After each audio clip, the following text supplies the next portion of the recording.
सुप्रभात प्यारे बच्चों। हमारी हिंदी की व्याकरण का नाम है नवतरंग। पिछली क्लास में हमने क्या डिस्कस किया था? विलोम शब्दों को पढ़ा था हमने, चैप्टर नंबर 11 या पाठ 11, ठीक है। और हमने इसकी बैक एक्सरसाइज भी डिस्कस कर ली थी।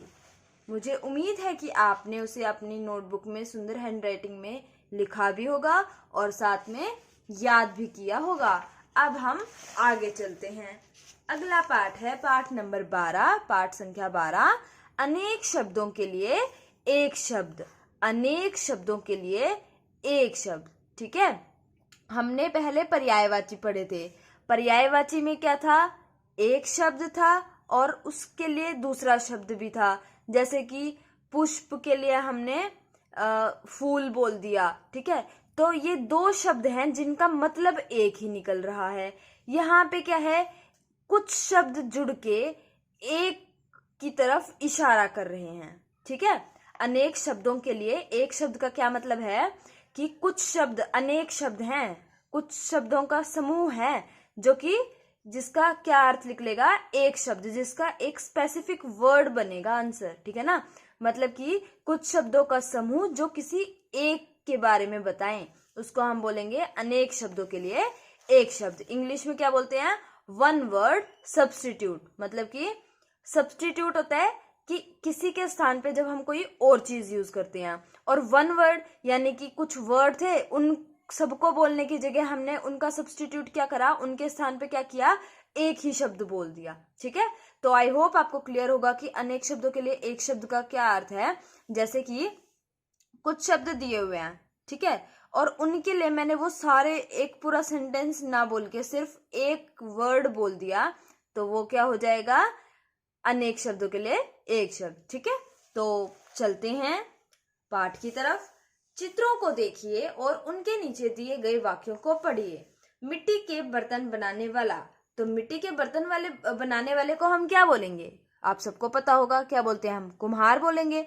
तो इसका मतलब ये इतने सारे शब्द, देखो इतने सारे शब्द हैं, इन सभी शब्दों के स्थान पे मैंने सिर्फ एक शब्द लगाया है, कुम्हार, क्योंकि मिट्टी के बर्तन तो कौन बनाता है? कुम्हार ही बनाता है ना। तो इसका मतलब क्या हुआ कि जब कई शब्दों के स्थान पर हम कोई एक शब्द का इस्तेमाल करते हैं तो उसे कहते हैं अनेक शब्दों के लिए एक शब्द। अगला देखेंगे, कपड़े धोने वाला, तो कपड़े कौन धोता है? धोबी धोता है कपड़े, तो है ना। तो इन शब्दों के लिए, इन कई सारे शब्दों के जोड़ के स्थान पे हमने किसी एक ही शब्द का इस्तेमाल करा। क्या बोला? धोबी। तो इसका मतलब ये क्या हो गया? अनेक शब्दों के लिए एक शब्द। चिट्ठी लाने वाला, तो चिट्ठी कौन लेके आता है? ये कौन है? खाकी वर्दी में आया है बैग टांग के, तो ये क्या हो गया? डाकिया, ठीक है। आगे चलते हैं। यहाँ पे है मिठाई बनाने वाला। मिठाई बनाने वाले को हम क्या बोलते हैं? हलवाई बोलते हैं, है ना। हलवाई की दुकान पे मिलेंगे समोसे, तो हलवाई बोलते हैं। ये तो नहीं बोलते मिठाई वाले, मिठाई बनाने वाले के पास समोसे मिलेंगे। इतना लंबा तो कोई नहीं बोलेगा, है ना। हम इसके स्थान पे क्या बोलेंगे? हलवाई के पास मिलेगी ये चीज, ठीक है। अब जैसे ये बच्चा है, गाना गाने वाला, तो गाना गाने वाले को हम क्या बोलते हैं? सिंगर बोलते हैं। हिंदी में क्या बोलते हैं? गायक बोलते हैं। ऐसे तो नहीं बोलेंगे वह गाना गाने वाला है, वो सिंगर है, वो गायक है, ऐसे बोलेंगे, है ना।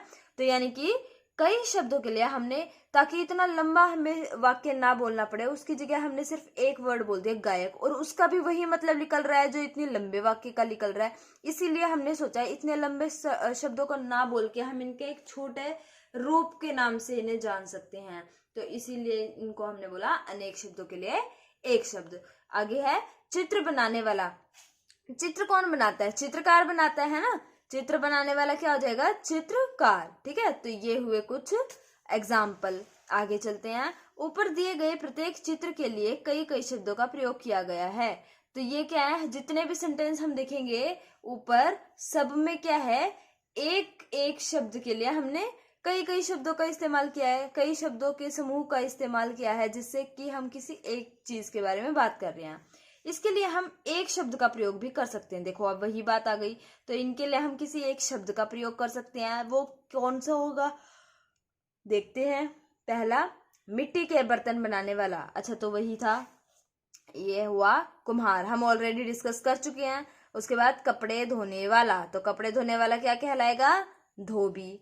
चिट्ठी लिखने वाला, तो चिट्ठी कौन लिखता है? सॉरी, चिट्ठी लाने वाला, तो चिट्ठी कौन लेके आता है? डाकिया। मिठाई बनाने वाला तो कौन हो जाएगा? हलवाई। गाना गाने वाला कौन हो जाएगा? गायक। और चित्र बनाने वाला क्या हो जाएगा? चित्रकार। तो ये हुए कुछ अनेक शब्दों के लिए एक शब्द। अब हमें यहाँ से समझ में क्या आया? इसका कंक्लूजन क्या निकला? इसका कंक्लूजन ये निकला कि इस तरह हम कई शब्दों के स्थान पर एक शब्द का प्रयोग करके कम शब्दों में अपनी बात आसानी से कह सकते हैं। तो मुझे क्या समझ में आया कि इसका कंक्लूजन हुआ टाइम बचाना, है ना। टाइम को सेव करने के लिए हमने इस मेथड का यूज करा। हमने किया क्या? कई शब्दों के स्थान पर एक शब्द का प्रयोग किया। हमने क्या किया? कई शब्दों के स्थान पर किसी एक शब्द का प्रयोग किया, कम शब्दों में अपनी बात आसानी से कह दी। दूसरे वाले को तो हमारी बात समझ में आ जाएगी, है ना। तो इसी तरीके से हम आगे पढ़ेंगे। हम क्या करते हैं? अनेक शब्दों से एक शब्द बनाकर अपनी बातों को दूसरे तक समझा भी सकते हैं, और कम शब्दों का ही इस्तेमाल करना पड़ेगा, ज्यादा शब्दों का इस्तेमाल भी नहीं करना पड़ेगा। तो यहाँ से हमें सीखने को क्या मिला? भाषा को संक्षिप्त और सुंदर बनाने के लिए अनेक शब्दों के लिए एक शब्द का प्रयोग किया जाता है। किस लिए हम इस्तेमाल करते हैं? भाषा को संक्षिप्त, संक्षिप्त का मतलब होता है छोटा, और सुंदर यानी कि वो सुनने में भी अच्छा लगे, ठीक है। छोटा भी हो और सुंदर भी हो। तो ऐसा बनाने के लिए हम क्या करते हैं? अनेक शब्दों के लिए किसी एक शब्द का प्रयोग करते हैं, ठीक है।